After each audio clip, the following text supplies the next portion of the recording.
All right, hello, baseball fans, and we're going to get started on a project. And just on the heels of talking about replays versus what ifs, um, focus this channel is always going to be, or mostly what ifs, but I've decided to do also a season replay, and gave it some thought. And I thought, why not pick a time that would be more fitting for this channel? So that means, no 1988, no 1993, anything like that. There's plenty of that all over the place. And but let me explain. This is not going to be a season replay where I'm going to be playing out every game on the channel. For the most part, this is going to be offline. But looking through my past videos on my channel, I've noticed that a decade that I've really not paid much attention to is the 1930s. And there was great baseball in the 1930s. And I love the era, but somehow I kind of skipped over it. So this is going to be the start of mostly exploring the exploits of the 1934 Cardinals, known as the Gas House Gang, who probably best exemplified, by 1934 America's in it is the absolute nadir of the Depression, um, and in a lot of ways, you had such a mix of players that I think really best exemplified what was going on with the in the Great Depression. And in fact, a lot of people all around the country got behind these 1934 Cardinals because they sort of seemed to look like, or yeah, those people who were kind of waiting in the soup kitchens and things like that. So with that said, when I do season replays, I do always like to provide a little bit of historical context, what was going on outside of the world and in baseball at the time. So in 1934, it was a bad year if you were a gangster and not in the mafia, as Babyface Nelson, Pretty Boy Floyd, Bonnie and Clyde, and John Dillinger are all killed in separate encounters with the law. So, and at the same time, of course, J. Edgar Hoover, or not J. Edgar Hoover at that time, but at least the FBI at that time, and sort of kind of turned a blind eye. And later on, J. Edgar Hoover would deny the existence of the mafia, but the mafia remained pretty much untouched, and in fact, grew like crazy thanks to Prohibition. So, but if you were any of the above that we've just mentioned, Babyface Nelson, Pretty Boy Floyd, Dillinger, Bonnie and Clyde, well, it sucked to be you, didn't it? Also, in 1934, the United States Congress approves independence for the Philippines. Of course, the Philippines were annexed at the end of the Spanish-American War. Let's see, what else do we have here? So, former Major Leaguer Billy Sunday holds his very first revival meeting in New York City. The Federal Communications Commission, Securities and Exchange Commission are both formed that year. The Dion quintuplets, born in Canada. The National Labor Relations Board is created in 1934.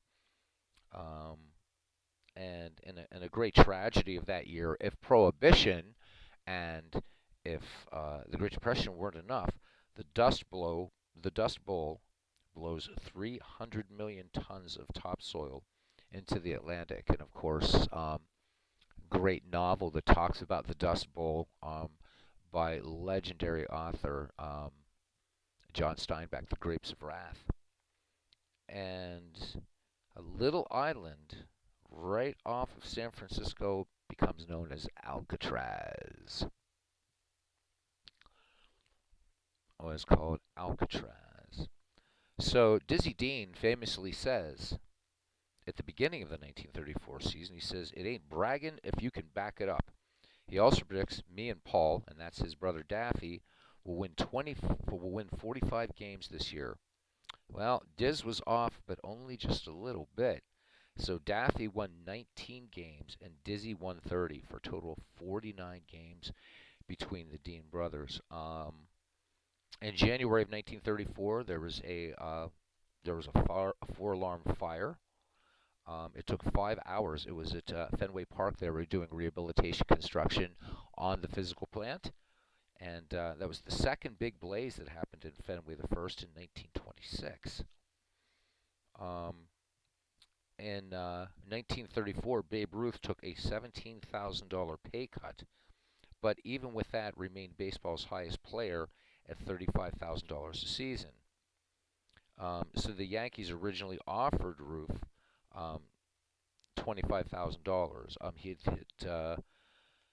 He hit 301 in 1933 with 34 homers and 103 runs batted in, and had to take a salary cut. So pretty amazing stuff there. Just moving ahead, and as I do these every once in a while, we'll come back and revisit high points during the season and some low points, some things that happened in baseball in 1934. But looking at the National League, so just very quickly, Paul Waner would lead the National League that year in batting average with hit 362. So we'll see Paul Waner.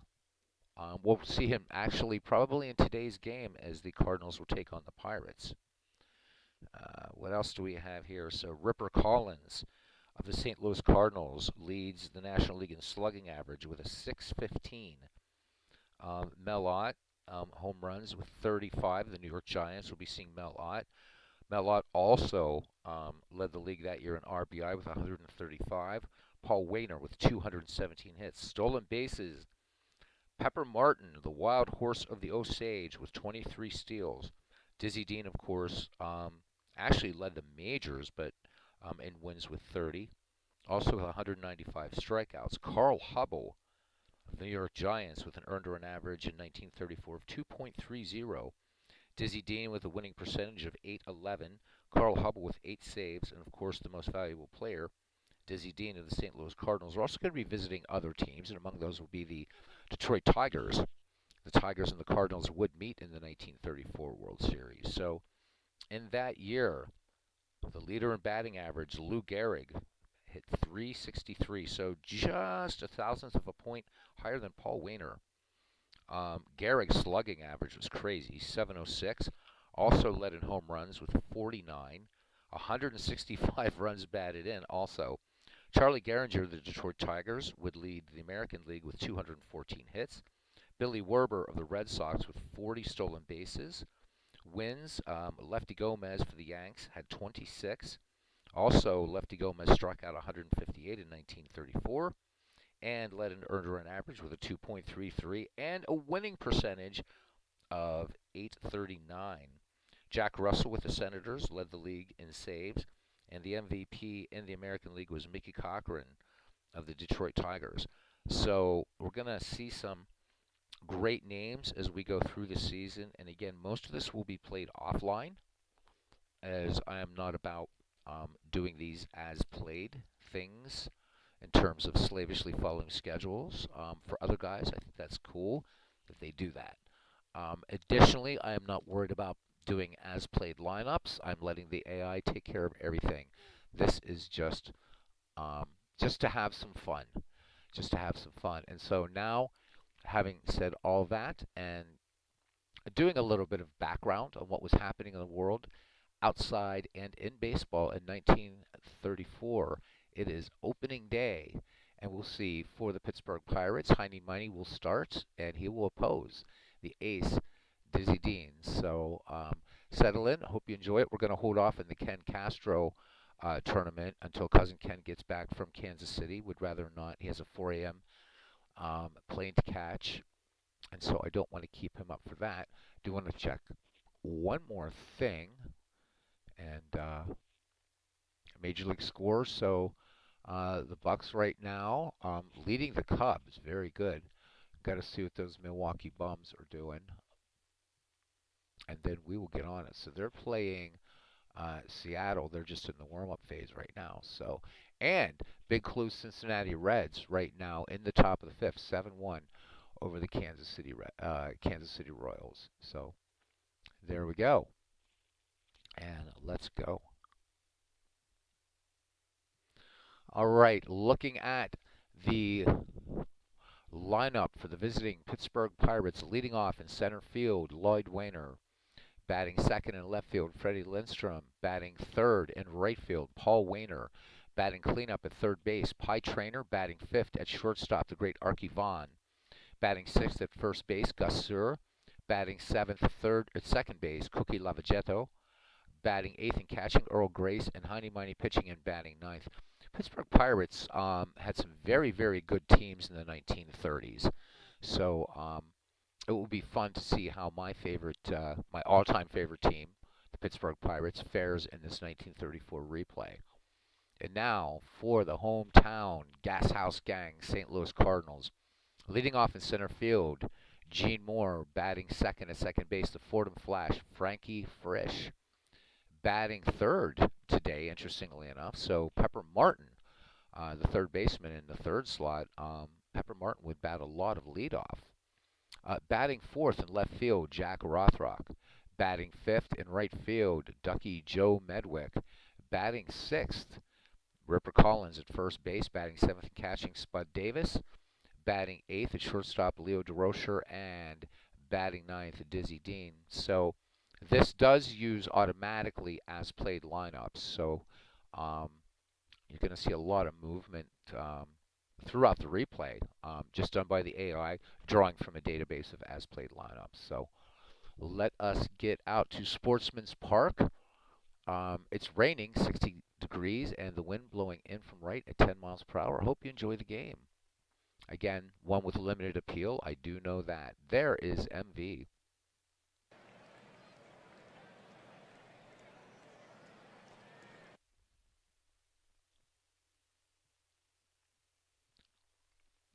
Just waiting to get out here. There we are. Let's change our camera angles, and I'm also going to bring the crowd volume back up just a tad, back to where it should be. So I do apologize, of course, if my mic level is not perfect, but you know, I'm working on that. All right, cool. Back to this, and let's set a nice view here.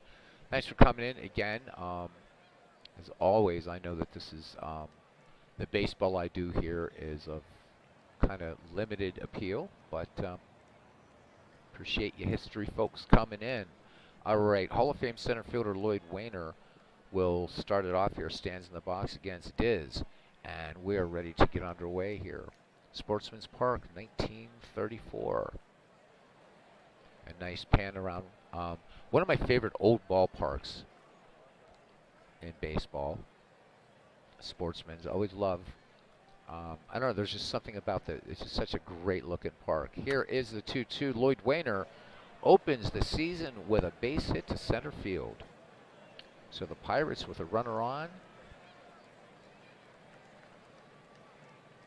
So Wainer at first. And here is Freddie Lindstrom. So Lloyd Wainer will pick his spots. Waiting on deck, his brother Paul Wainer. Freddie Lindstrom at the plate now. Lindstrom pretty much a spray hitter. In 1933 and 538 at-bats, Freddie Lindstrom hit .310 with 5 home runs, 55 runs batted in. Wainer, decent lead off first. Dizzy Dean with a checkered runner, the wind in the 0-1 to Lindstrom. Lindstrom showing bunt, and Wainer was off with the pitch, and the throw to first. And they will get Freddie Lindstrom, so the sacrifice successful, moving Lloyd Wainer into scoring position for the Pittsburgh Pirates. Ken Castro says we're discussing players who don't live up to their billing on our individual tabletops, and he says that Frankie Frisch is one of the players for him. How about it? Those are already factored in, MV. Yep.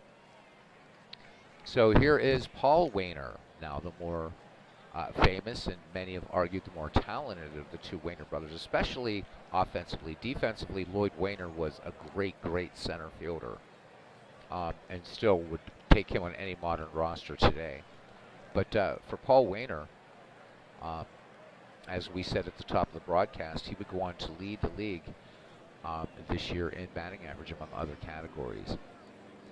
So brother Lloyd in scoring position as old Diz winds and fires.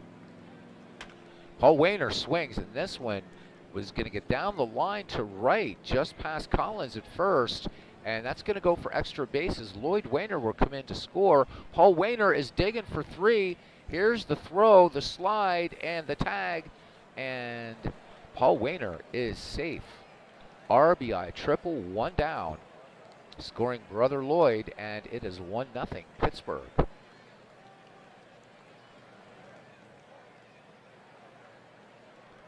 Hall of Famer third baseman Pie Traynor now steps in.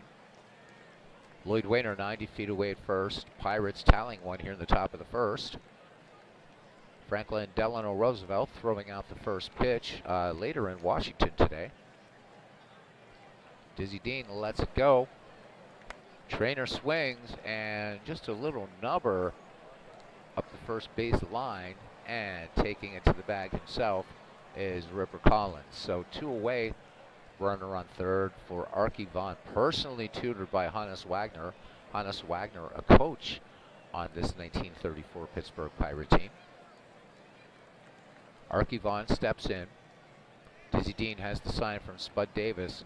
Works from the stretch, the 2-2. Vaughn swings. This is a little soft liner out to left, and this will hold up and down into the glove of Jack Rothrock. So the side is retired, but the Pittsburgh Pirates pick up a run on 2 hits, and it's the Pittsburgh Pirates 1 and the St. Louis Cardinals coming to bat. Big Cluses, I think I mentioned the story before once to Ken, but the last time he played Status Pro, his opponent had Ozzie Smith, and Smith had 2 errors in that game. His opponent never played Status. My opponent never played Status Pro. After that, too unrealistic. All right, leading off now for the St. Louis Cardinals will be center fielder Gene Moore. Miney has finished his warm-up pitches, and he rocks and fires. Here's the 0-2. And Gene Moore swings, and he's going to dump this one into center field, base hit.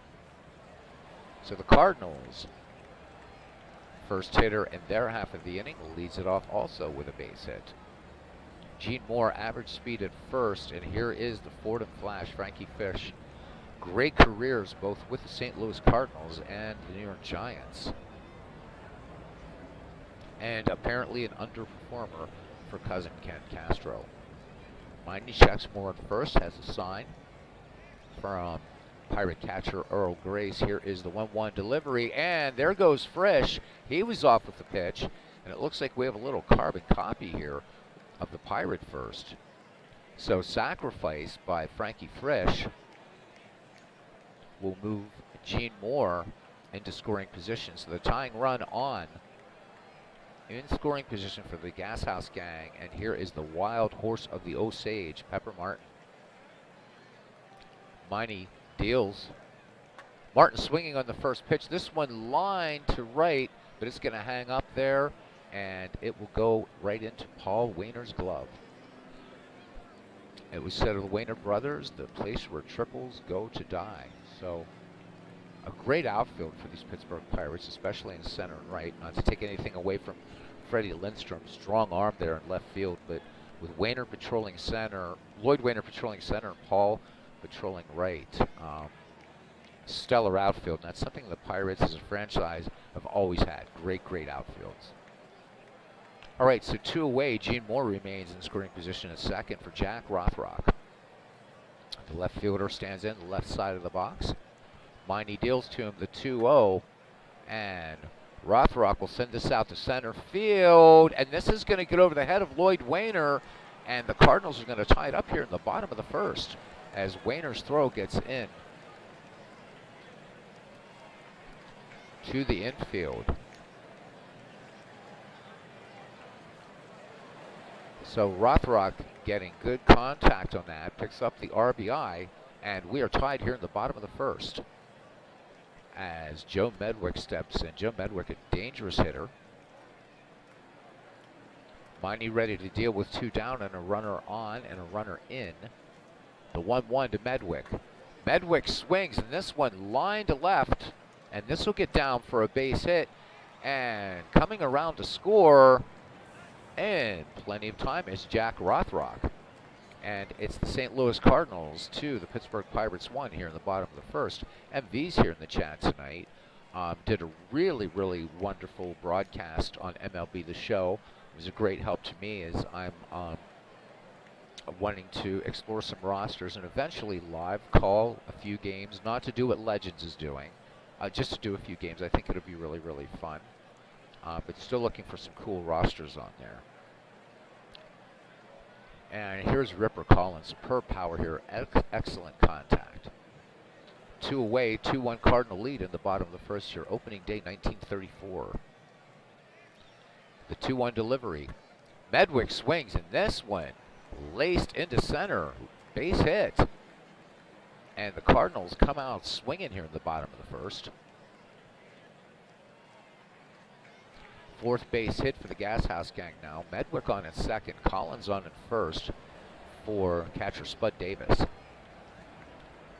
Miney's with the target in the 1-2. Davis, this one a little flare. Will it get down? Indeed it will, right into the glove of Arky Vaughn. So the side is retired, but the St. Louis Cardinals pick up 2 runs on 4 hits. There were no errors and 2 left on. We go to the top of the second here, Sportsman's Park. It's the St. Louis Cardinals 2, the Pittsburgh Pirates 1.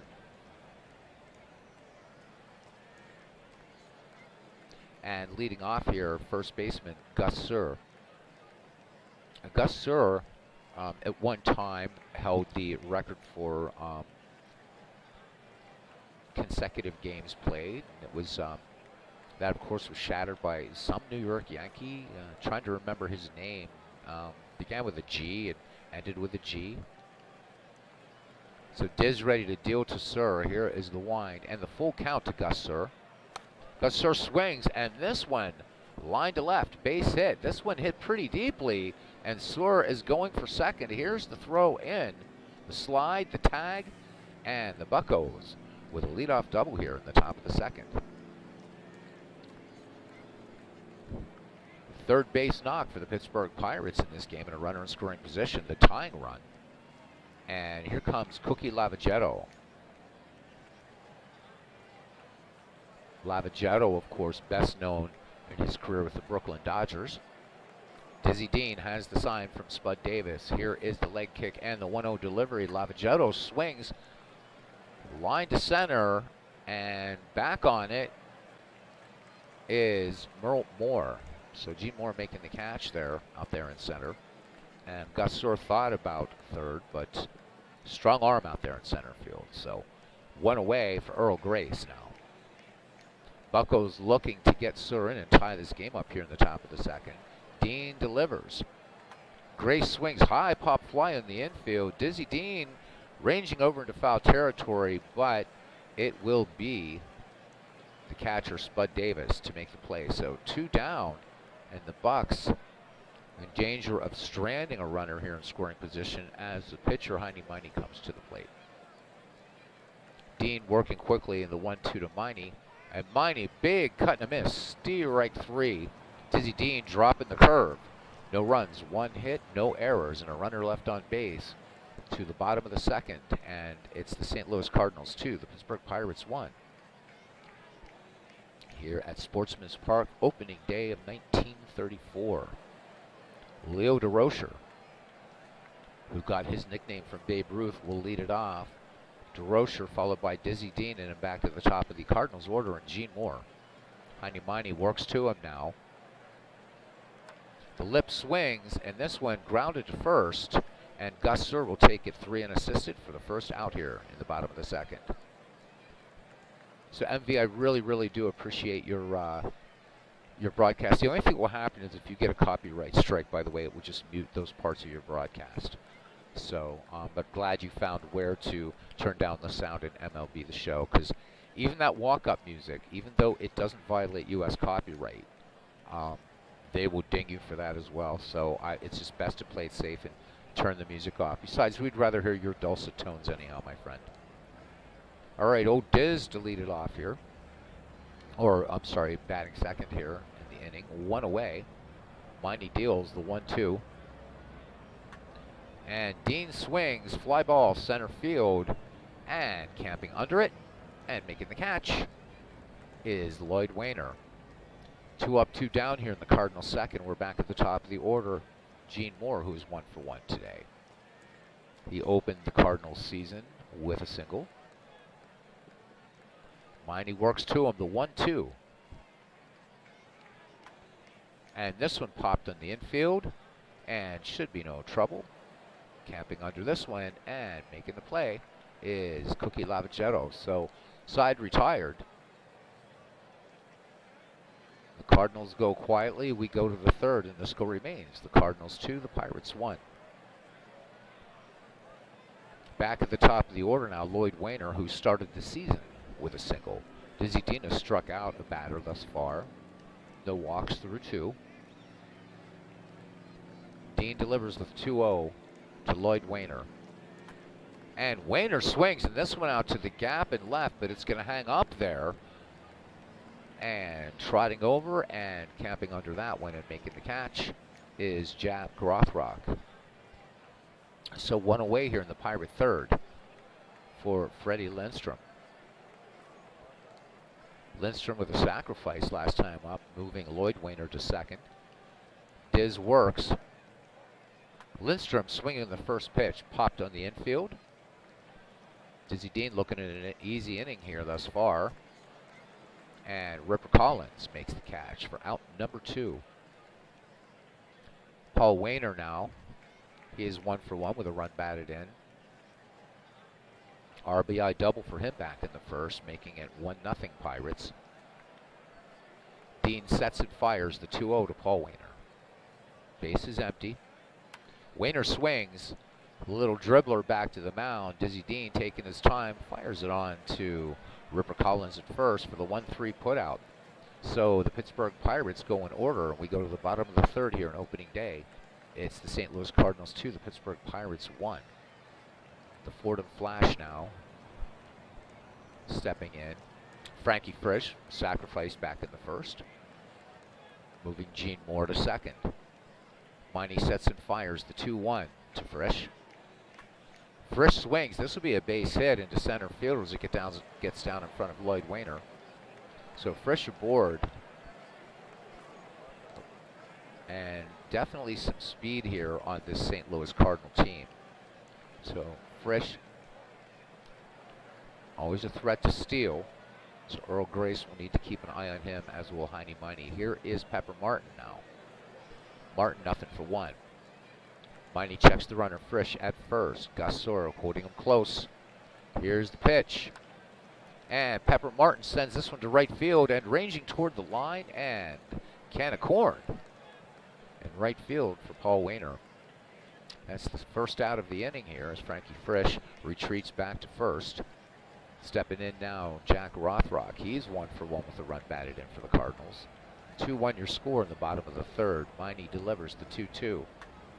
And this one, line to right and back and right into the glove of Paul Wainer, who raced back on that one and makes the catch right at the wall. No warning track in the 1930s, so brave outfielders, and how many Bump Bailey moments there might have been. So 2 away, Frisch remains at first, and here's Ducky Joe Medwick. As we move along, we'll talk a bit more about the 1934 World Series and his very warm, in fact, cordial reception in Detroit. Heine Miney deals now to Medwick. Here's the 1-1. And Medwick will single for the second time in the game. Base hit. And going to third on the Medwick single is Frankie Frisch, turning on the Jets. So runners at the corners for the St. Louis Cardinals, and it brings up Ripper Collins, a dangerous bat. Frankie Frisch at third, Joe Medwick at first. Ripper 1 for 1 on the day. Miney from the stretch. Here's the swing, and this one's sent out to center field, but Lloyd Wainer comes in on it and makes the catch for the third out. The St. Louis Cardinals threaten, but do not score here in the third. And we head to the top of inning number 4. And it's the St. Louis Cardinals 2, the Pittsburgh Pirates 1. Mick F. says time for some baseball. Welcome in, Mick. It's been a while since we've seen you. And always good to have you in here. Third baseman, Pie Trainer, 0 for 1, will lead it off for the Pittsburgh Pirates, followed by Arky Vaughn and Gus Sur. Dizzy Dean lets it go, the 1-2 to Trainer. Trainer swings, base hit up the middle. So that is hit number 4 for the Pittsburgh Pirates.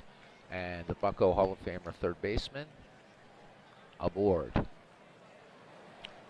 So Trainer represents the tying run And stepping in the box on the left-hand side is shortstop Arky Vaughn. A great shortstop, 0 for 1 today in the contest. Diz deals. Arky Vaughn on the 2-0 pitch lines this one to right. And bringing it in rather easily is Joe Medwick. So 1 out here in the Pirate 4th. And it brings up first baseman Gus Suhr, who is 1 for 1. Dizzy Dean sets and fires. Full count to Suhr, 3-2. And Suhr swings, and he'll send this one just a lazy fly ball to left. And ranging to his left and making the catch is Jack Rothrock.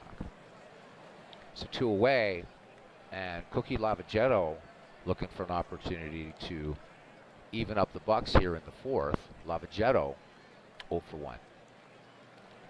Trainer, good speed at first into his lead. Dizzy Dean deals the 1-0. Lavagetto swings, and this could be a little flare. It is. A little flare single to right. So Lavagetto holds first, and going into third in the head first slide and safe is Pie Trainer.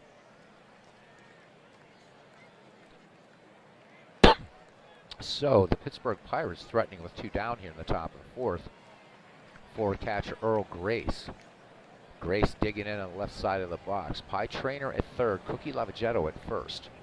Dizzy Dean winds and fires. Throws over. Oh, and this ball is going to get away from Ripper Collins. And Pie Trainer will cross the plate. And let's see, are they going to score? They will indeed score that one an error. Let's look at the replay, just a regular replay on that, just to see what happened. So that throw definitely gets away. It looks like that's going to be an E1, and that will allow Pie Trainer to score. So the Bucks do tie it up thanks to the Cardinal error. 2-2 now, top of the 4th. Earl Grace back in the box. Lavagetto in scoring position at second. The 1-0. And this one, a little flare into left. It'll get down for a base hit. And here come the Pirates, and coming around to score the throw home. Not in time. Medwick's strong throw, not enough. So Lavagetto scores, and the Pittsburgh Pirates jump into the lead now here. It's the top of the 4th inning. Yeah, every once in a while that'll happen, man. Just as you'll see some weird graphics in MLB The Show, and especially weird graphics, as you know, in Action PC. It will happen. They're still working on this 3D engine, but as far as text baseball sims go, this one it's astounding, and it just keeps getting better every year. So Earl Grace now, no speed in scoring position for the Bucks. Pittsburgh has played a 2 here in the 4th. Heiny Miney now, 0 for 1. Diz works to count even on Miney, 2-2. And this one catches the outside corner for strike 3, but the Pittsburgh Pirates scored 2 runs on 3 hits. We go to the bottom of the 4th. It's the Pirates 3 and the Cardinals 2. And being a Pittsburgh Pirates fan, I've also realized that I don't do a lot of Pirate games on this channel. So it is just thanks to history, really, that seeing a Pirates game here tonight with the Cardinals meeting the Pirates in the opening series of 1934. All right, bottom of the 4th action now, 3-2 Pirate lead, and here is Spud Davis. He is 0 for 1. Miney has neither struck out nor walked a batter, toes the rubber, and the 0-1 to Spud Davis. Davis cuts on this one, fly ball left field, and sauntering back on this ball, and watching it go, because that's all you can do when you saunter. So Freddie Lindstrom just giving it a look out there and left, and Spud Davis hits one 371 feet. So hits a tater. Spud hits a tater. You can't ever miss a pun when it comes up. How about it? So the Cardinals draw even here, answering with 1 in the 4th. It is now 3-3. Leo DeRocher. And he got all of that one for sure. Watch the replay. So Davis, just good connection on that exit velocity, 94 miles an hour. This one going 371 feet. Touch them all, Mr. Davis. All right, DeRocher in the box now. Miney deals to him. Here's the 0-1.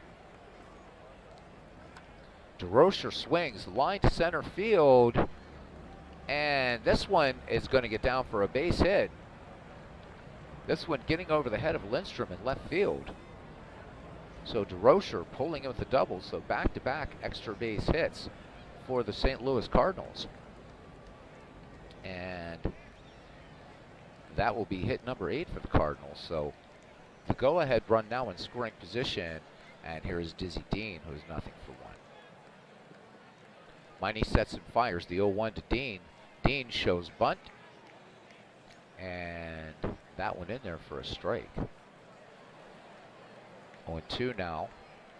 Dean fouls this one off. Strike 3, and Dizzy Dean probably thanking Wee Willie Keeler for that one. So 1 away, and we're back at the top of the order for the Redbirds, and Gene Moore, the center fielder, 1 for 2 on the day. Miney sets and fires now. Gene Moore cuts in this first pitch. This is going to be grounded to second. Easy play for Cookie Lavagetto, who has all day to fire onto first for the 4-3 putout. Moving to third on the play is Leo the Lip. That brings up Frankie Fresh. 1 for 1 with a sacrifice in this game. Heine Miney working from the stretch and the 2-1 to Frisch. Frisch, who singled his last time up, sends this one to center field, going toward the line and making a nice running catch in right field is Paul Wainer. But the Cardinals pick up a run on the Spud Davis home run, and even the score at 3 as we head to the top of the 5th inning. Let's look at our out-of-town sports. So we have nothing else going on out of town right now. Lloyd Wainer, the leadoff hitter for the Bucks, followed by Freddie Lindstrom and Paul Wainer. Lloyd Wainer, 1 for 2 in this game. Big difference between the two brothers, too. One might argue that drinking and carousing maybe makes you a better baseball player. You can only ask Babe Ruth, but Paul Wainer. Paul Wainer was a drinker, lived hard, the whole thing, and put up amazing stats. His brother Lloyd Wainer did not drink, was known as a teetotaler. Still put up excellent numbers, but certainly eclipsed by brother Paul, certainly at the bat. In the field, though, great player, but there you go. So you have Babe Ruth and Paul Wainer, but on the other hand, you've got Christy Mathewson, so, and Lou Gehrig. So I don't know, what is it? Maybe we should make 2 teams of teetotalers versus boozers and see how that works out. So we have 2 picked for each team, right? Ruth and Wainer for the boozers, and Ruth Paul Wainer for the boozers, and Lloyd Wainer and Lou Gehrig for the, well, you know, the good boys. Diz deals. Here's the 0-2 to Lloyd Wainer. And Lloyd Wainer, little fly ball out to right field. And ranging in on it is Ducky Medwick. And he makes a nice catch. So 1 away here in the Bucko 5th for Freddie Lindstrom. Lindstrom nothing for 1. And John in DFW says, good evening from the District of Columbia. Hey John, good to see you. Welcome to the ballpark in 1934.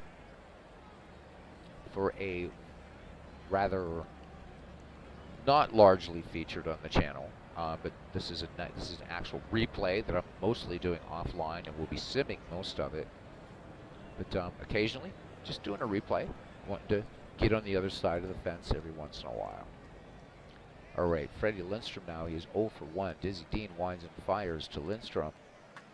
And Lindstrom scorches this one to left field, but Jack Rothrock have it played perfectly. So 2 away here in the top of the 5th, and here is Paul Wainer. Wainer 1 for 2 with a run batted in. Diz deals to the Bucko right fielder. Wainer cuts on this one, and this one will get down for a base hit. So Paul Wainer picking up the 7th base hit for the Pittsburgh Pirates. 2 out, and that brings up Pie Trainer. Trainer 1 for 2. Wainer with some speed at second. Dizzy brings it in. Here's the 1-2 to Trainer. Base hit his last time up, and this one laced to left. This will get down for a base hit. Paul Wainer looking at number 3, and he will get into third. Pie Trainer, Wainer coming all the way around, and the Pittsburgh Pirates will score the 4th run as Paul Wainer scores without a throw home. Pie Trainer picking up the RBI double, and the Pirates jump back in the lead here in the 5th. It is 4-3. We've got the makings of a good ball game. Bernard Strom is on. I want to remind you guys. John says, I hope this one doesn't go 15 innings. Well, these aren't the 19th century team, so I think we'll be good. Or the 1915 game 1 last night of the 1915 World Series. So, guys, tomorrow Bernard Strom will be continuing his 1950 Red Sox replay. So, please, if you have not subscribed to his channel, please do so. He's doing that on PC Replay Baseball. And again, Bernard, new in terms of broadcasting in our community, did his inaugural game on 15 April of this year. Good guy, excellent baseball knowledge. So that will be tomorrow. Bernard, please feel free to put in the chat what time that will be so that the guys can catch it, please. All right, here's Arky Vaughn batting with Trainer in scoring position to run in for the Pirates here in the top of the 5th inning. Arky Vaughn, a rather disappointing 0-for-2 right now. Hall of Famer versus Hall of Famer. Here's the 0-1 to Vaughn. Vaughn swings, base hit into center field. Trainer will come around to score on this one. Vaughn chugging for 2, the throw home. They're not going to get Trainer as that throw goes offline. And the Pittsburgh Pirates now kind of fattening the margin a little bit. It is 5-3. So Arky Vaughn in scoring position at second. The Pirates hoping the hit parade continues for him. That's hit number 9. And Dizzy Dean is knocked out of the box early. How about that? So Bill Walker will come in. Looks like the St. Louis manager wanting to keep Diz's arm, but Dizzy Dean not wanting to leave the game. So Bill Walker will come in to pitch now. And he will face Gus Surr. All right, guys, there is the link to Bernard's channel. Click on it and click the notify me. And if you haven't subscribed, please do. So again, that's 1950 Red Sox replay. The Red Sox finished 3rd that year. And Bernard Strom, I think, looking to have them at least try to win the pennant in his 1950 replay. So definitely check it out. It's fun. Bernard's very conversational. It's good stuff. Really, really good stuff. So looking forward to Bernard. I certainly hope others will be able to join tomorrow. All right, Gus Surr now at the dish. He is 1-for-2. Bill Walker finishing his warm-up pitches. Deals now the 1-1 to Gus Surr. And Surr swings, and this one, high fly ball to left field, going back, and this one is gone. Gus Surr goes yard to left center field, and that will be his first home run of the season. This one, 406 feet, and the Pittsburgh Pirates leading the Gas House Gang Cardinals now, 7-3 here on opening day, 1934. Let's have another look at the Gus Surr shot. Exit velocity in this, 100 miles an hour. And there she blows.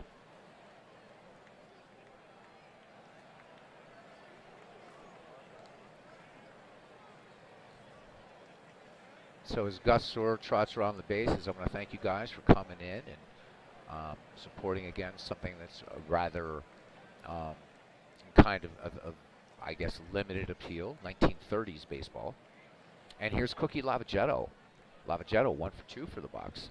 Batting with the bases empty, the Bucks have played at 4 here in the 5th. This St. Louis crowd rather shocked.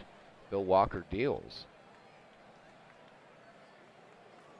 Lavagetto swings, line to center, going back on this ball, and this is going to get over the head of the center fielder, and Lavagetto is at second, and he will hold up there. So no way for Gene Moore to get to that ball. I think he misjudged it. Lavagetto getting good contact and gets it over the head of the St. Louis center fielder. So the Pirates still in business here in the fifth. They are now at hit number 11. And here comes Earl Grace now. Earl Grace is 1 for 2 with a run batted in. Bill Walker deals to Earl Grace. Grace swings. This one grounded to short. This should be the third out of the inning, and indeed it is, as Leo DeRocher makes the play on to Ripper Collins, retiring Grace and the Pittsburgh Pirates. However, 8 men bat for the Bucks in the fifth, and 4 of them come round to score. And the Pirates now taking a commanding lead here as we go to the home half of the fifth inning in St. Louis, Missouri. It's the Pittsburgh Pirates 7 and the St. Louis Cardinals 3.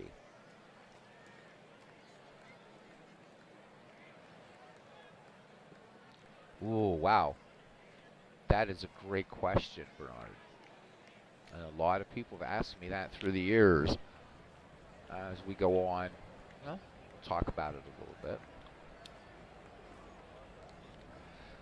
I think first off, because of my background as an entertainer, especially as a sleight of hand artist, and I've worked in circuses and carnivals and things like that, I think one of the first things that attracted me to the dead ball era, especially, and also, of course, to the 19th century, was the faster, wilder style of play.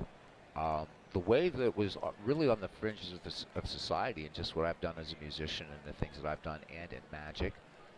I think I like that. I also have to say, Bernard, that I like the aesthetic of baseball at that time. I love the look of the uniforms, the ballparks, and of course the ballparks weren't built as the modern retro parks are today to look old-fashioned, but rather they were built out of utility to fit into city blocks. I think there was a sense of immediacy too about baseball that modern baseball just doesn't have. So, but we'll go on and talk about that more in subsequent broadcasts. But I love all of baseball, but I especially love really pre-1950s baseball, with the dead ball era being my real wheelhouse, followed closely by the 19th century. Oh, it's cool. And we had 8 people in here, and I said, thanks for coming in, supporting 1930s baseball. 5 people left. You gotta love it. It's all good. All right, Heine Miney will deal to Pepper Martin leading off here, followed by Jack Rothrock and Joe Medwick. Heine Miney deals now to Martin. Here's the 1-0 delivery to the wild horse of the Osage. And Martin lines this one to center field, but racing in and making a fine catch and proving what a great center fielder he is Lloyd Wainer. So 1 away here in the Cardinal fifth. Cardinals down 7-3. Jack Rothrock now. The Cardinal suburbanite in left field, a 1 for 2 with a run batted in. Heine Miney has struck out at batters, not walked anybody. Big story here, Diz getting the hook in the 5th inning. Miney deals. Rothrock, little bounce, or little, out in front of the plate, and Earl Grace fires it on to Gus Surr at first to retire Jack Rothrock for out number 2 here in the 5th.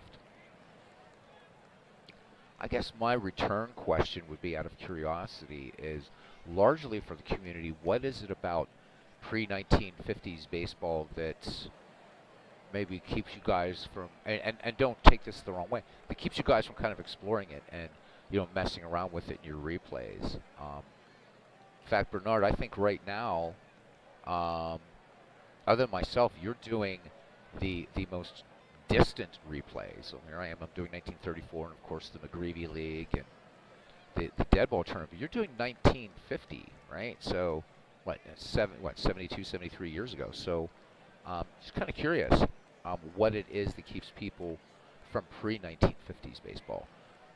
Not counting the argument on another channel that said you can't count anything pre-1950s. They literally said that, as they said it wasn't real baseball. So hoping for a little bit better discussion. Just curious. All right. Joe Medwick bats with 2 down. Perfect 2 for 2 today, including a run batted in for the Cardinal right fielder. Heine Miney sets and fires the 0-1 to Medwick. Always a dangerous bat. Medwick swings, but this one just a harmless grounder to first. Sir up with it, and he will with the underhand toss on to Miney, and that will take care of the Cardinals. They go quietly, and we go to the top of inning number 6. The Pirates holding on to the 7-3 lead.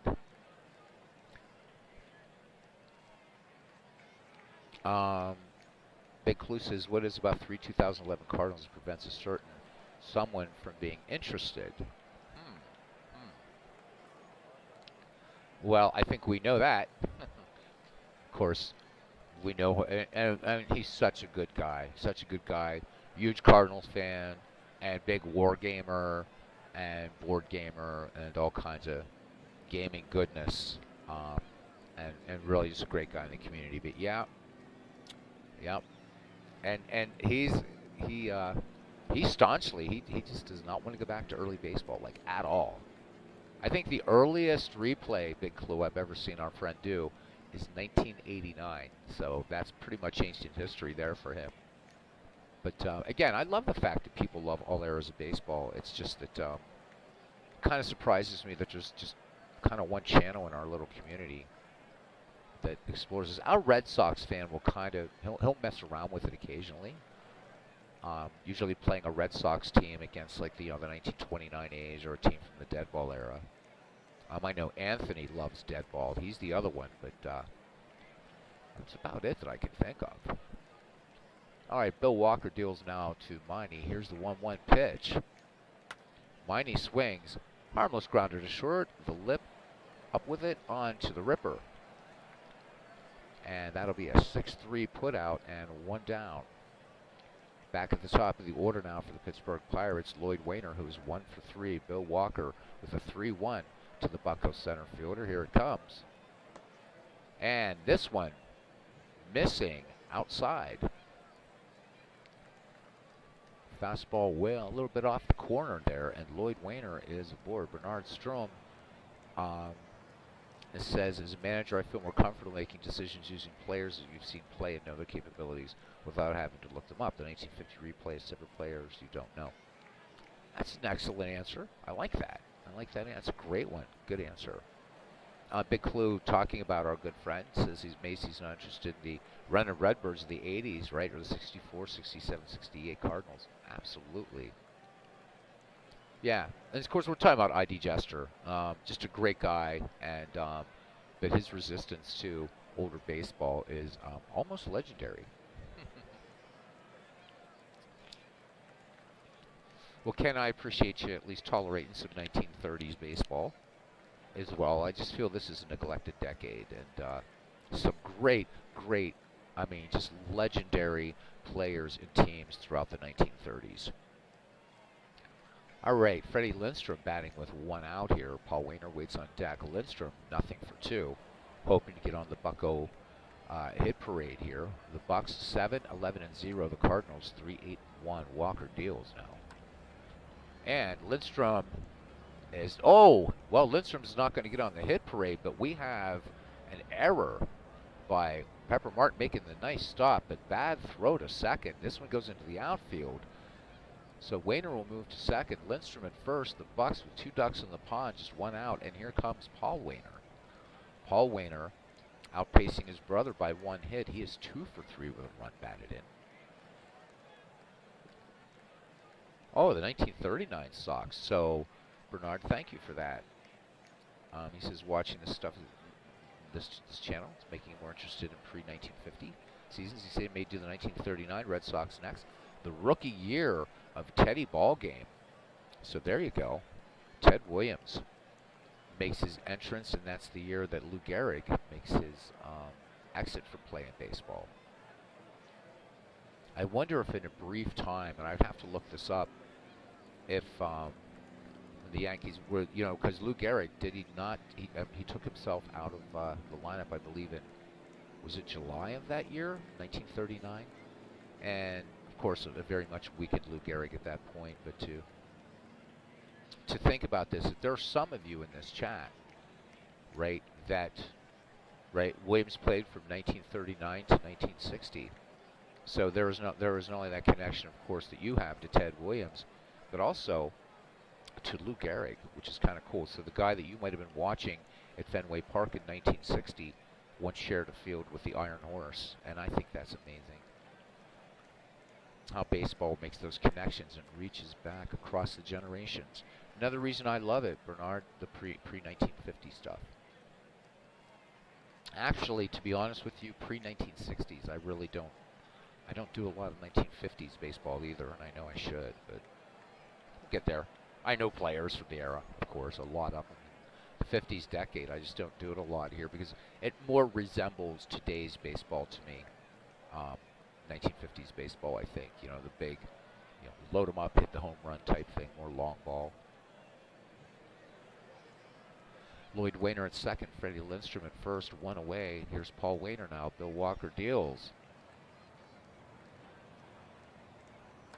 And Paul Wainer swings in this first pitch. This one's sent out to right field. It's got the height, but it does not have the distance. As Medwick catches it at the wall. So 2 away. Lloyd Wainer remains at second, Freddie Lindstrom at first.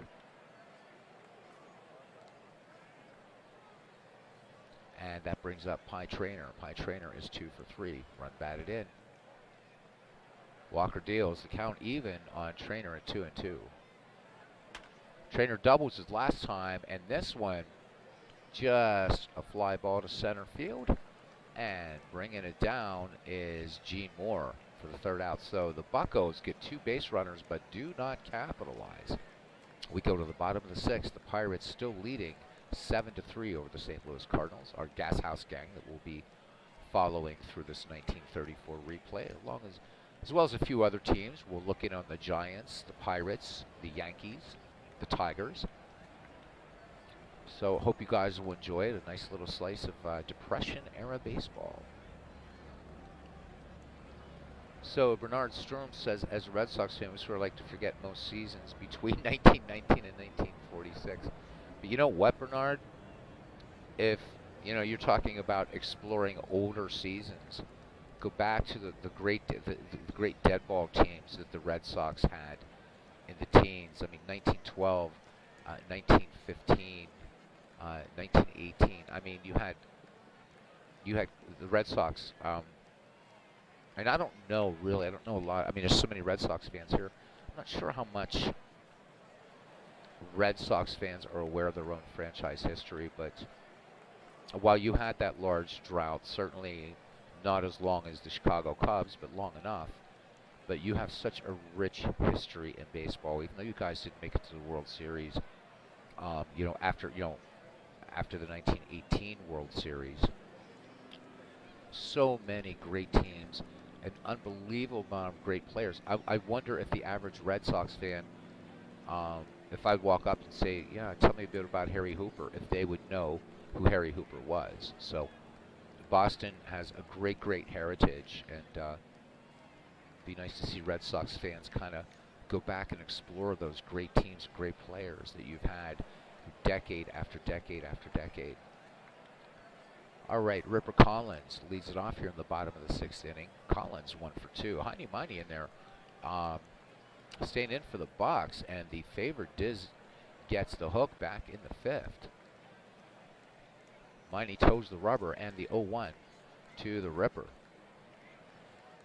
Flied out his last time up. Collins cuts on this one. This should get down and right for a base hit, and indeed it will. Paul Wainer playing it on the bounce. And Ripper Collins is aboard. So each team now getting up there in hits. 20 total hits, 11 for the Bucs, 9 now for the St. Louis Cardinals. Collins will occasionally steal a base. And here's Spud Davis now. Spud Davis had that big solo shot his last time up, so he's 1 for 2. And I mean, Davis gave it a ride.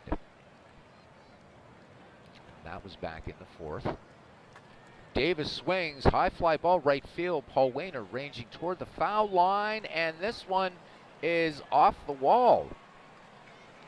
And coming around to score on the Davis triple is going to be, and he is safe at third. So that one off the fence. So Spud Davis having a hell of a day the ballpark. Ripper Collins comes in to score. RBI triple for Spud Davis. And the Cardinals answer with one here in the sixth. It's now 7-4. Indeed, and in fact, Bernard, it's interesting that you say that, because the great Harry Hooper, who I mentioned, bemoaned the fact that the great Yankees teams of the 20s were the Red Sox teams of the 1910s, and Hooper was right. He was absolutely right. Harry Frazee did you guys larger dirt than just getting rid of Babe Ruth. I think Hooper was the only, of course, future Hall of Famer that Frazee held on to. Joe Murdy is here in the ballpark, and he's talking about Joe Medwick. He says what a player Medwick was. The last National League Triple Crown winner. Yep. He says, I don't know if it's just me, but I noticed something in Steve Tate's 5-year National League file that the DH seemed to be featured in there. Don't know why that is. The reason being, Joe, is that Steve left that turn on because he likes the idea that you get to see a couple extra hitters. Easy enough to turn off the DH in the National League.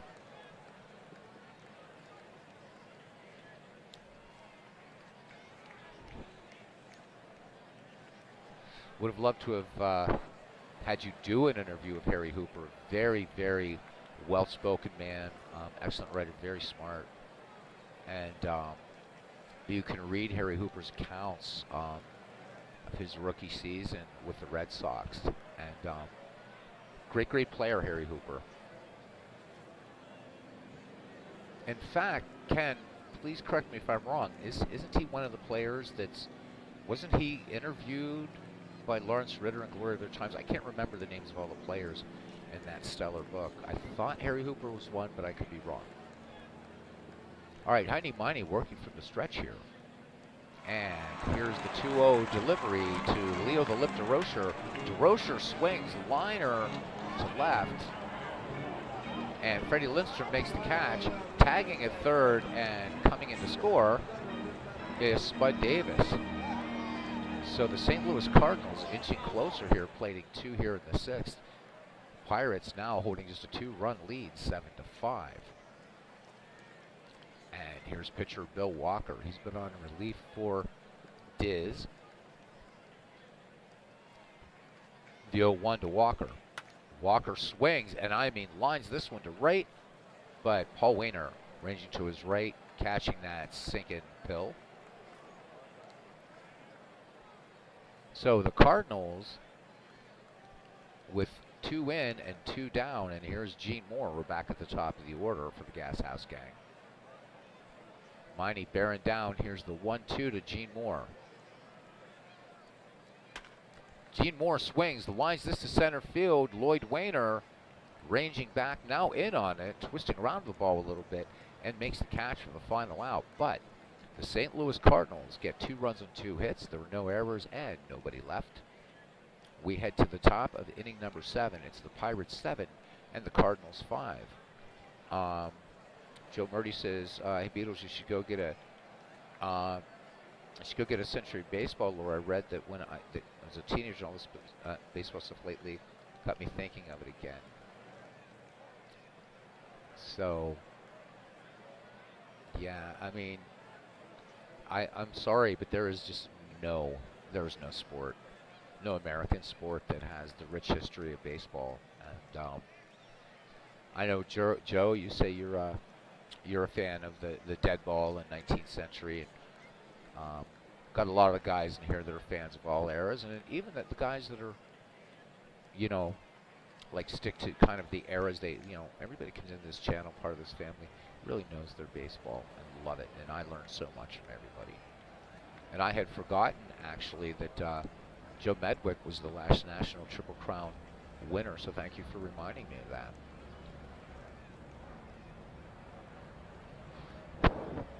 All right, here is Archie Vaughn.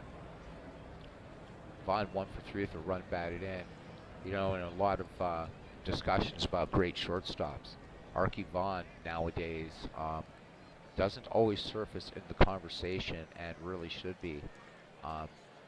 Archie Vaughn, I think, stats will show one of the top, if not 5, top 10 shortstops of all time. Great shortstop. Bill Walker delivers now to Vaughn. Here's the 0-1. RBI single last time for Archie. This one, just a little grounder second.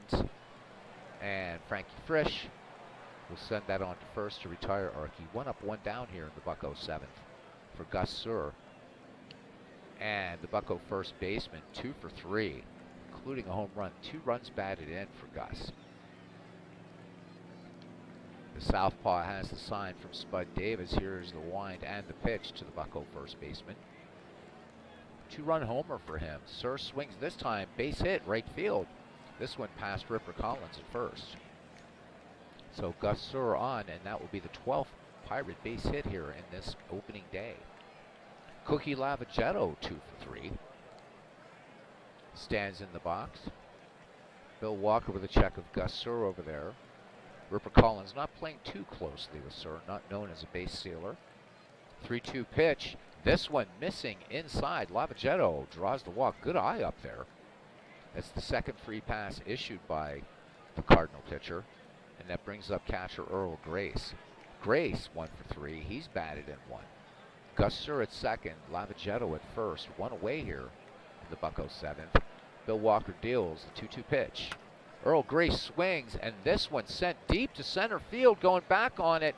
This one off the wall, and Earl Grace is going to have himself at least 2. And here's the throw to the plate, and 1 run will score, but Lavagetto is nailed by a great, great throw from center field. So an outfield assist, but Earl Grace with the RBI double, and the Pirates add 1 back here in the 7th. It is 8-5. Let's have a look here. Again, just regular replay on this one. Looks like Lavagetto got a little bit over anxious there. So this one way over Gene Moore's head there, out in deepest center, and not actually an assist, but hitting a cutoff man, and Lavagetto gunned down.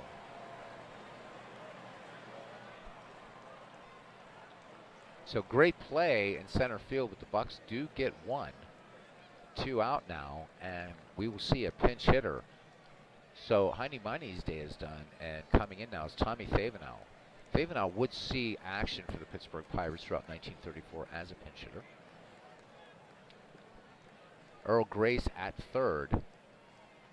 Walker delivers the full count on Favenow. And this one, ball 4, missing inside, that fastball missing. So 2 ducks on the pond for the Bucks. We get back to the top of the order, and center fielder Lloyd Wainer, who is 1 for 3. Bucks looking for more here. 1 in the 7th. Walker working from the stretch, and the 1-2. Lloyd Wainer pops this one on the infield. This one should end the inning. Indeed it does, as Leo DeRocher calls for it and makes the catch. But the Pittsburgh Pirates pick up a run, 2 hits, no errors. 2 left, and it is the middle of the 7th. Opening day 1934 St. Louis. It's the Pittsburgh Pirates 8 and the St. Louis Cardinals 5.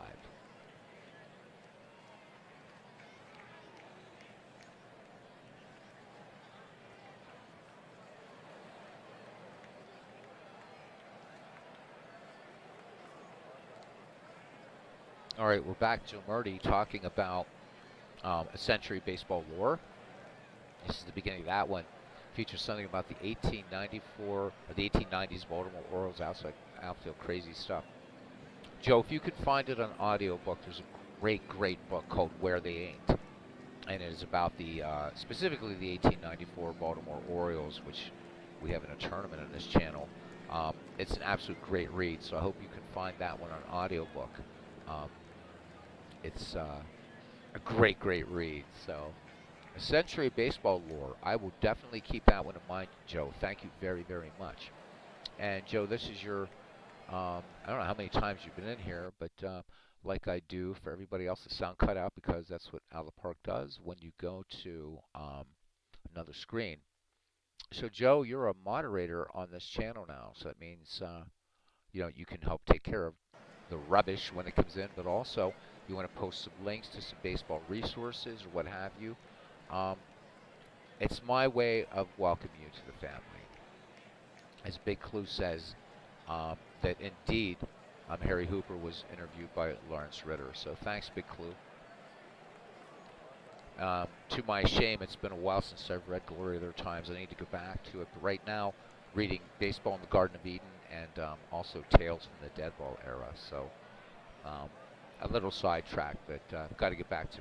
I think if you're a baseball fan and you're interested in getting back and learning about earlier baseball, I can't recommend anything more highly because of the fact that they're interviews than Lawrence Ritter's The Glory of Their Times. You also, if you look on YouTube, you will find an HBO version of it, which is pretty good.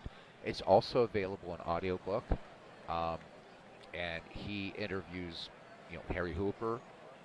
Thanks to Big Clue for confirming that. Tommy Leach, Sam Crawford, so many great players. So Lawrence Ritter, The Glory of Their Times, I consider it, and I think many would agree, required reading.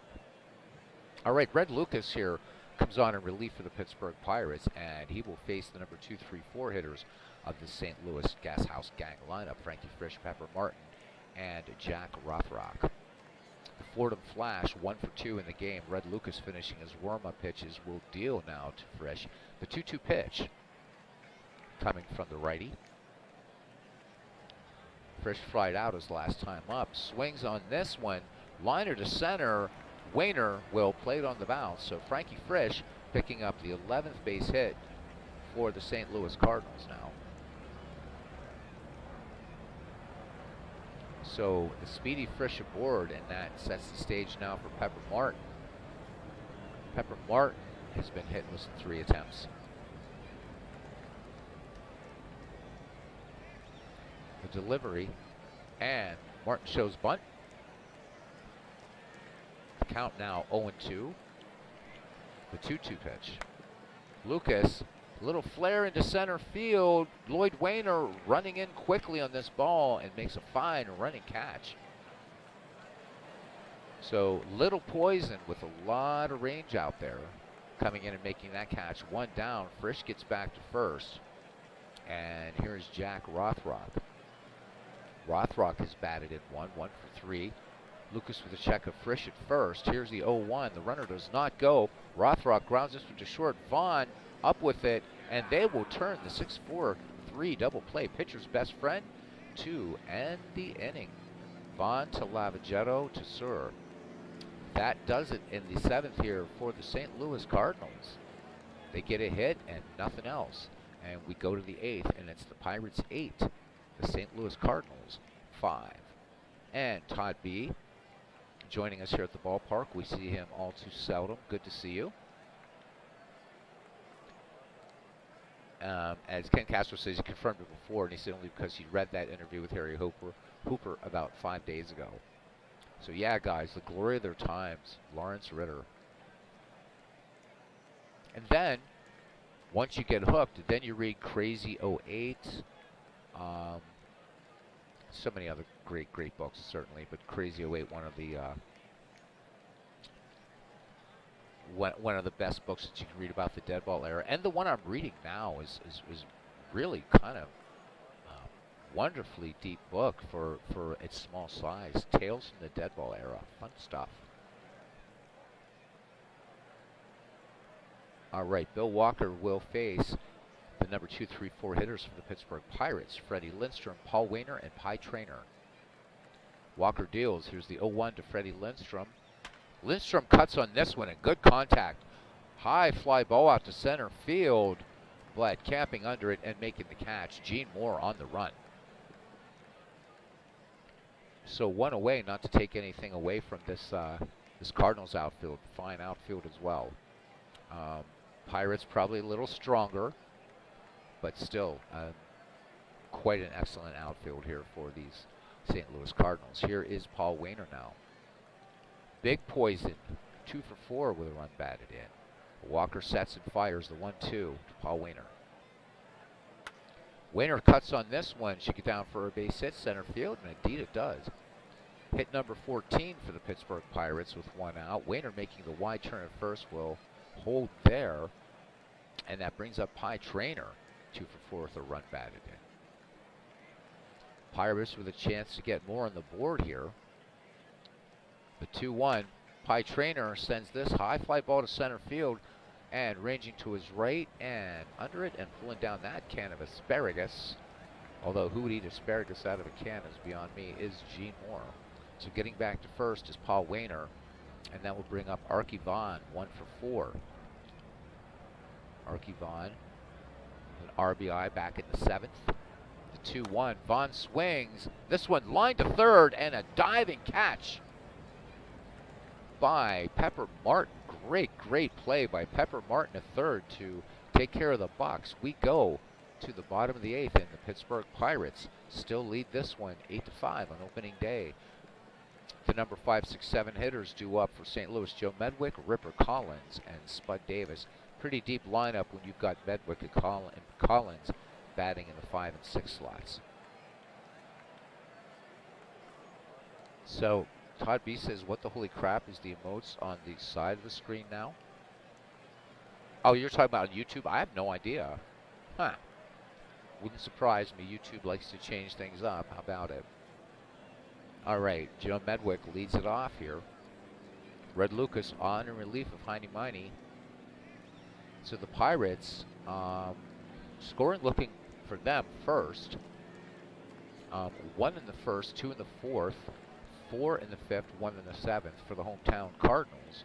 2 in the 1st, 1 in the 4th, and 2 in the 6th. And that is your scoring right now, 8-5. Lucas deals the 0-1 to Ducky.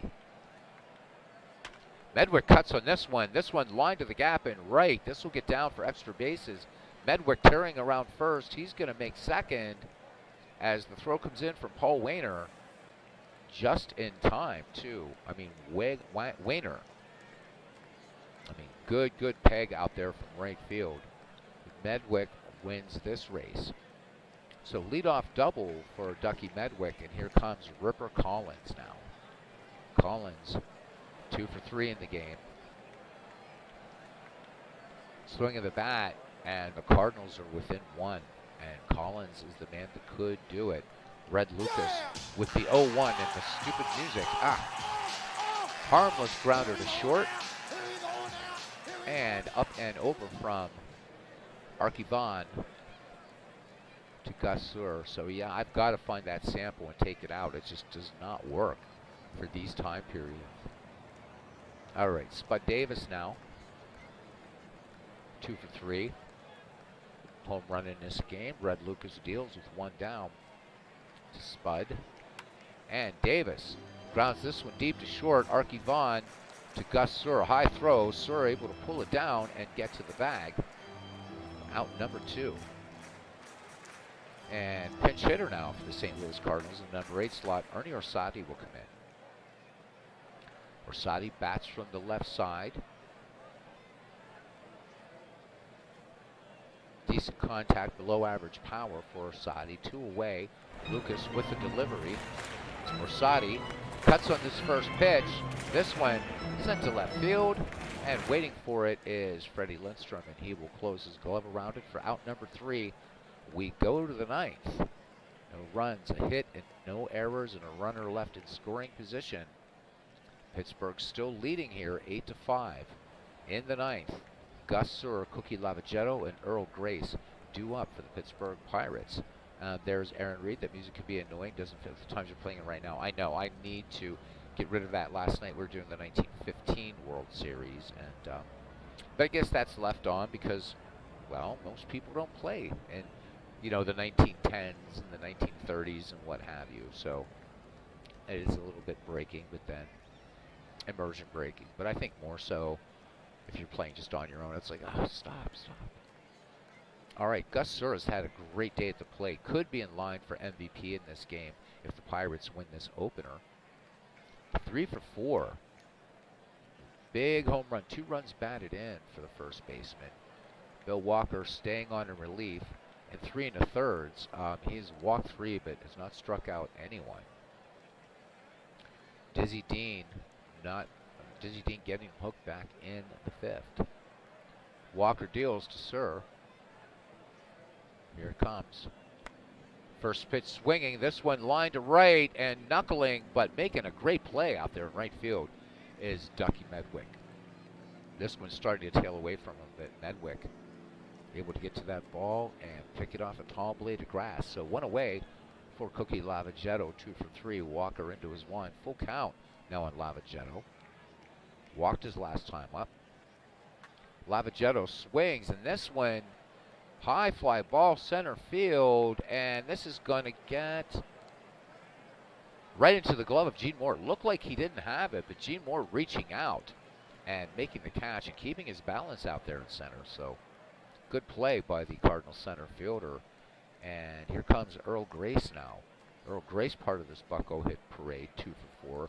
2 runs batted in for the Pirate catcher. Bill Walker deals. Here's the 2-1. Doubled for Grace last time, and this time just a grounder to second. And this will be Frisch to Collins in the 4-3. And that does it for the Pirates. We go to the bottom of the 9th inning, and the Pirates looking to spoil Game 1 of this 1934 largely Cardinals sometime replay. 8-5.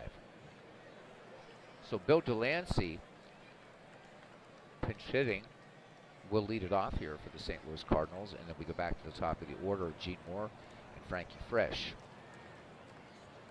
As everybody's saying hello to everybody, Ken and Aaron and all in sundry. Excellent power numbers for Bill Delancey, and an above average, very good contact hitter actually. Red Lucas deals the 1-2 to Delancey. Delancey swings, high fly ball center field. Lloyd Wainer, this one over his head. Wainer made a nice attempt on that play, but Delancey with good power. And this is a deep park here, Sportsman's Park in St. Louis. So here we go in the bottom of the 9th. So Delancey perched on second with a leadoff double, and another pinch hitter coming off the bench now for the Gas House gang, Kiddo Davis. So a couple Davises in this game. Davis, average contact and power, stands in against the Buccos' Red Lucas. Lucas with the 2-2 pitch. Kiddo Davis swings. This one lined toward left center, and Lloyd Wainer makes the play and quickly pegs the ball back into Archibald at short. So Delancey will hold at second thanks to the strong throw out there by Lloyd Wainer, and it brings up Frankie Frisch now, who is 2 for 3. One down, one in scoring position. Cardinals down 8-5 in the bottom of the 9th. Red Lucas winds and fires. The 1-1 to the Fordham Flash. Frisch sends this one up the middle, base hit. This could be enough to score Delancey. The throw coming in and hits the cutoff man from Lloyd Wainer, hits Lavagetto. So Delancey has to stop at third. Frisch at first, runners at the corners. And here is the tying run now on Pepper Martin. Martin 0 for 4. So as you would expect, infield, a double play depth. Lucas deals. Pepper Martin. Martin swings, and this is going to be line to center. Lloyd Wainer coming in. He makes the catch and a quick peg into the infield. And the runners do not move. So Jack Rothrock, it's up to him to try to tie it up here on opening day in St. Louis. And Red Lucas looking to shut him down here. 2 down, bottom of the 9th. Bill Delancey at third, Frankie Frisch at first. Red Lucas pitching from the stretch, and the 1-0. This one, a little flare to left field. This should be the ball game, and indeed it is. So the St. Louis Cardinals go down in defeat, 8-5 here on opening day. Let's look at our recap. Pirates win 8-5. The 1934 season did not get off to quite the start the St. Louis Cardinals had hoped, with an opening day loss to the Pittsburgh Pirates at Sportsman's Park.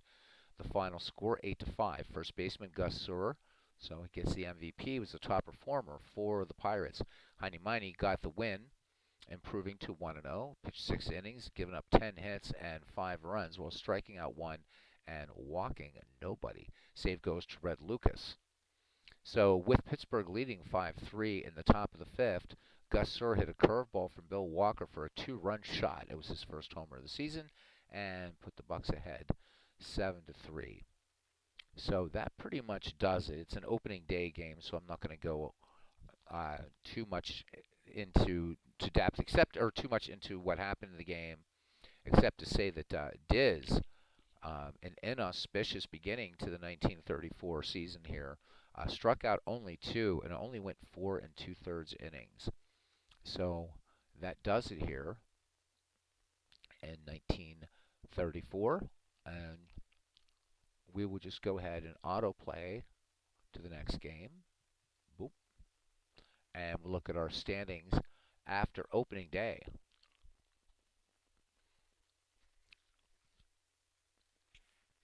So we have, as you'd expect, after opening day, the four teams, we have 4 1-0s and 4 0-1s in each league. So the Giants, Cubs, Braves, and Pirates um, in first place, and the Cardinals, Dodgers, Reds, and Phillies in second. In the junior circuit, Tigers, Browns, Yankees, and Red Sox are at 1-0, and the Athletics, Senators, White Sox, and Indians are 0-1. So that continues, or that concludes not only opening day 1934, but this broadcast. Todd says, "Wow, just got here, um, and and it's over." Yes, Aaron. Thank you, Bernard. Says good game. Um, Aaron asking, wasn't Frankie Frisch a player manager? Indeed, he was, and great player, the Fordham Flash. So there we go.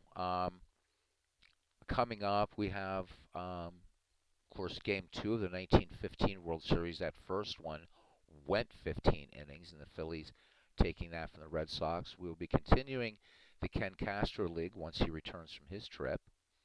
Ned McGreevy League starting back up. I'll be continuing Howie Shanks, doing some more MLB The Show, as well as Baseball for Windows during the day when I can for the folks that are, toiling away or just when I don't feel like talking.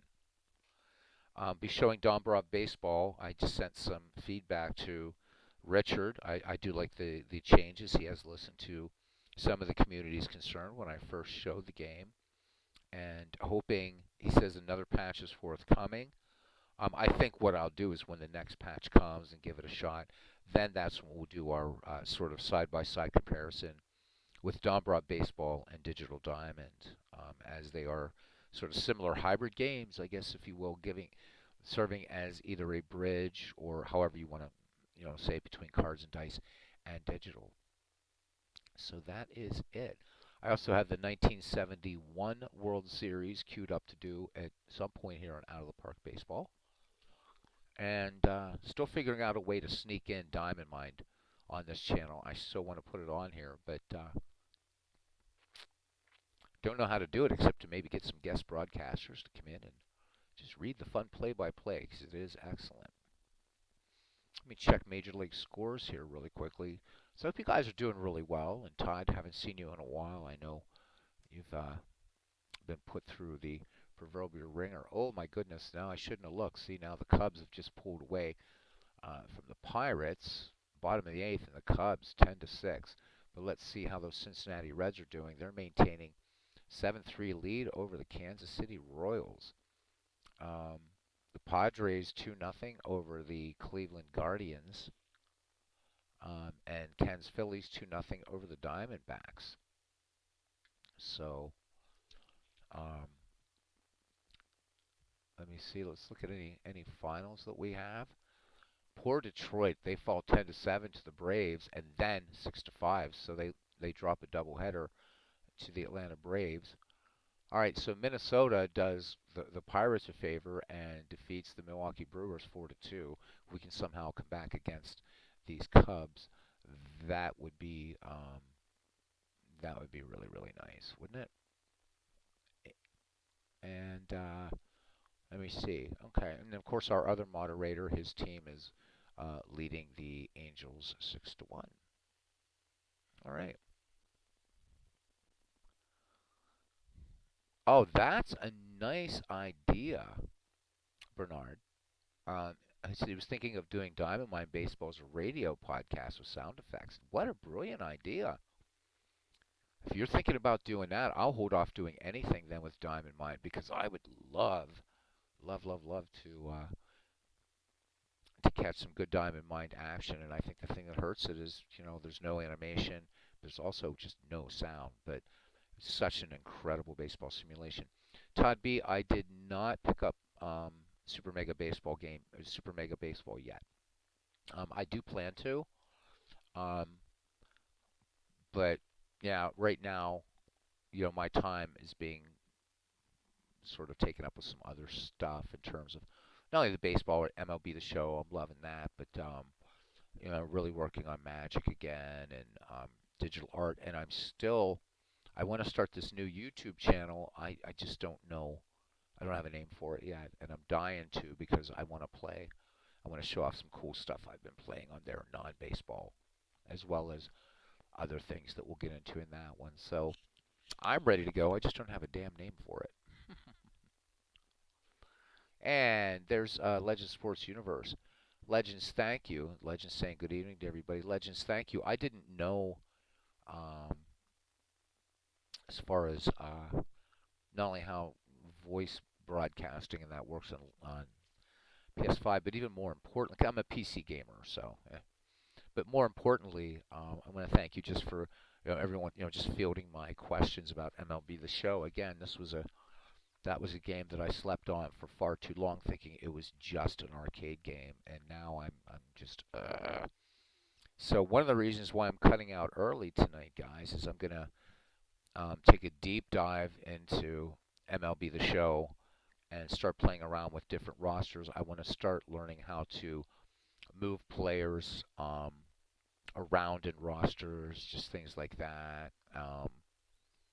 And I just want to get to know the game so that, and hopefully, Legends will be cool with this. I'd like to be able to start doing some, and I'm sure he has on his channel, but sometimes for me doing tutorials helps me to learn uh, something better. So there's that. Also, somebody had remarked in the comments regarding Action PC Baseball,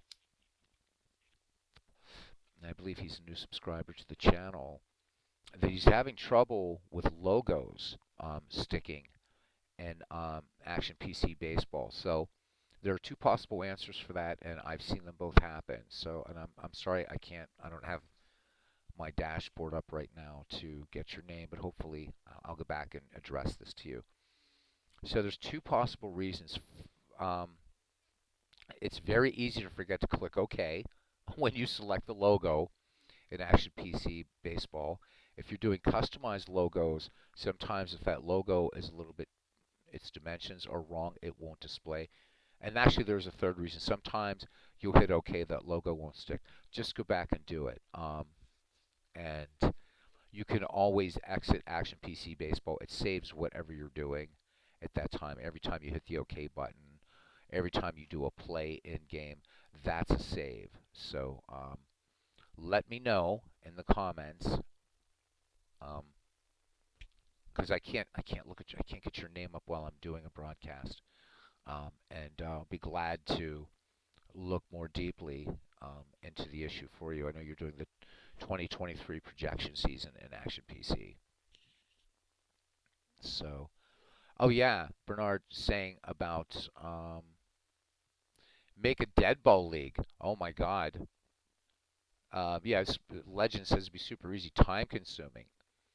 A dead ball league. Well, here's the thing, Todd. I would not only have to, I mean, Legends explained to me how to assign ballparks, but it's the uniforms. There's no way I'm going to do it. If I would attempt a dead ball league in in the show, I mean I can't obviously go into Photoshop, and I could bring them to Action PC and make those ballparks with the or advertising and stuff like that, but Sony's not going to let me Photoshop stuff in there. But they've got to have good uniforms. But if there was a way, and I don't know if you can, if I can, if I find a really really good all-time roster from one of these editions that I have, and I have 4 different versions of MLB The Show.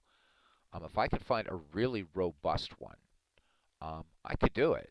If as long as I can export players or onto teams, it was probably going to be more of a draft type league, but definitely doing it. But yeah, I don't know enough about it.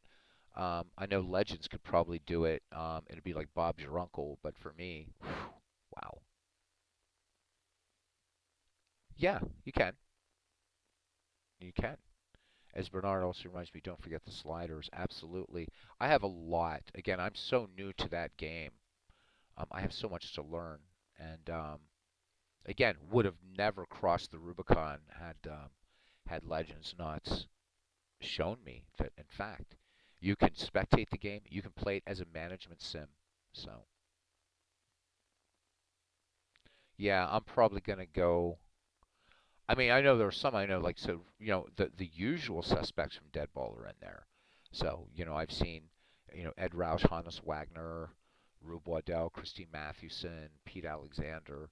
But it's going to be getting into not the usual suspects, but the very good players that would mean I'd have to learn how to create players. But yeah, you can. You can. Um, what I'm curious though about is, I mean, it doesn't do what games like Action PC and Out of the Park Baseball do. That's not what its first thing is. But I mean, I think as Legend said so many times, it's really just about the enjoyment of the game, and for that, it's excellent. And do I expect it to have the statistical accuracy of something on Diamond Mine Baseball? No, but what I've seen and what I've seen legends playing, I mean, these players are, I haven't seen anything that's just like, oh my God, that like this player would never do that, or that pitcher would never do that. It seems to be very very nice engine. So for dead ball, you'd basically have to crank the pitchers, downgrade all the hitters, and downgrade the sliders for offense. But you could do it, right? You definitely could do it. So Legend Sports Universe has told me in his last premiere that he did that he's winding down some other projects, and then it's going to be getting into the playoffs of season one of his franchise Stars Baseball League. And when he informed me that like the elite of the Pirates haven't even made it onto the team, guys, there's going to be some good times coming up in terms of baseball.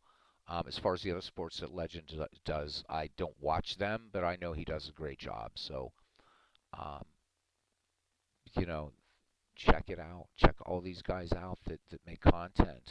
And I appreciate the viewership that we had tonight. We got up to 8 for a little while. I know that I think Dave Gardner was doing a hockey game or something, so that was some pretty big competition. And I thank you guys. Gonna let you go. So before I do though, he says, so Legends does have a website. Legends, if you don't mind, you might want to put a link to your website there so folks can check out. As Legend says, that he's in the midst of updating his website as for September 1st in game time. If you have a second, Legends, if you please put a link to that website, the community would appreciate it. And that is about it. So give Legends a minute to get that link in there for you guys. Good stuff. It's really, really good. Yeah, Bernard says Legends, great website. It really is. It's a great website. Love seeing what he's doing on there. I only go to one part of it, obviously, but it's good. So there it is, guys. It is right in the chat. Go to it, check it out. And really, it's a good deep dive. I mean, Legends just isn't putting stuff up there and let's play some baseball. Let's play some, one of the lesser sports or whatever. It's really, really good, viable sports simulation um, that he has been painstakingly working through in 4 different sports or 4 different whatever. Yeah. So baseball and the other three. And it was nice to hear that even though Legends does other sports and likes them, I didn't know until the other day that baseball is his favorite sport. So way to go, Legends. Way to go, man. So about half the baseball teams are updated for September 1st, but standings and leaders are updated. So the playoffs are going to be crazy, guys. It's going to be really, really crazy. So Hope you check that out. I was hoping to be able to get together with Christopher Slovic tomorrow night. I don't think I'm going to be able to. I need to message him as much as I wanted to. We're going to catch a Harrisburg Senators game. I just don't think I'm going to be able to do it. Oh, yeah, baseball rules. Indeed, it does. All right, so remember, guys, tomorrow Bernard Strom will be continuing his, and I have the notification on. Actually, yes, I do. Um, for his 1950 Red Sox replay. So you definitely want to check that out. Um, he's doing that on PC Replay Baseball, and I think you'll like Bernard's style. Very, very nice delivery, and just all around good stuff. Yeah. Yeah, Chris is a good dude, and I mean he is like right here in the city where I'm living right now, but unfortunately, real life. Bah, won't believe how the game ends. Uh-oh. All right. I'm looking forward to it. So that'll be a premiere, I'm assuming, tomorrow, Bernard. So get a chance to get some feedback going on it too. Legend says he may. I need to turn on notifications. He tries my best not to have your stuff conflict with others. Yeah, sometimes it's gonna happen. I mean, I know there's one that I was doing something you were on, and it happens. I mean, it's never anything personal. So, and sometimes even when you have the notifications on, Legends, YouTube sucks anyhow for actually even when you are notified. So, because you don't get them. All right. With that said, guys, thank you very much to Legend Sports Universe, to Bernard Strom Sports Replays. Please, guys, subscribe to those excellent channels. To Todd B. Right. As long as it's not cartoony and somebody hits like 100 home runs, absolutely. But even when it's cartoony, we'll just everything I've and I know from just the other Super Mega Baseball games, don't let those cartoony graphics fool you. It's a serious baseball sim. Anyhow, Aaron Reed, thank you, Aaron. We'll get you on for another old chin wag some night. Um, Cousin Ken Castro, wish you a safe flight out to Kansas City. Joe Murdy, always welcome. Another fan of old baseball. Big Clue, of course. Can't forget the Big Clue, man. Serious, serious baseball knowledge, along with Mick F. John DFW hung out a little bit with us tonight from DC. Thank you. MV from across the pond. And that is it from 1934. And until next time, we'll see you guys around the batting cage. If I get futzing around tonight with MLB The Show later on, I might just surprise throw one up here. But as far as voice broadcast, that's it for the day. It's the third game of the day. Two from Ernie Harwell this morning, and then an out of the Parker. So lots of baseball today. Thanks, guys, and see you around the batting cage. Have fun. Roll them up, digital them up, whatever it is you do.